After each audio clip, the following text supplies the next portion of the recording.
That's amazing. So, Roger, final question, fun question. We've pivoted a little bit to something new for you. What is a current piece of technology that makes you smile?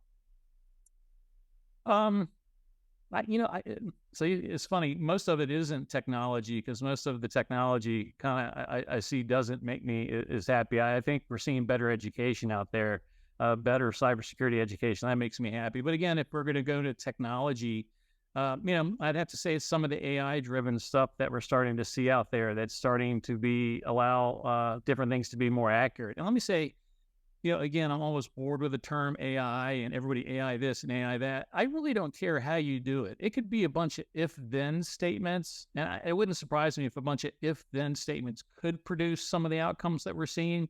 But I think we are starting to see things that are trying to be more intelligent about bringing certain, starting to see certain patterns. Like another one that I just read about in Brian Krebs's website was, when an attacker breaks into a router or a device, which is really common, right? If these days the professional attackers, you're more likely to be broken into because of your router than your Windows bug.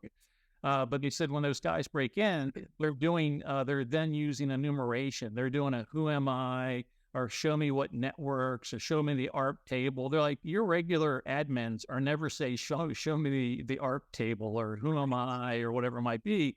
So I think one of the neat things is that you can actually get some technologies that will look for these kind of these unusual commands that are normal commands, built-in commands, but indicate that it could be something malicious. So some of the things I like is that it's starting to look at going, hey, even if the attacker is using built-in commands, built-in tools, if they're doing them in unusual ways that your staff is not doing, well, then we're going to alert and give you early warnings. So those sort of things where we're actually looking at real-world attacker behavior and then putting them into some sort of automated, watching device that then will alert you to something unusual, to the anomalous behavior.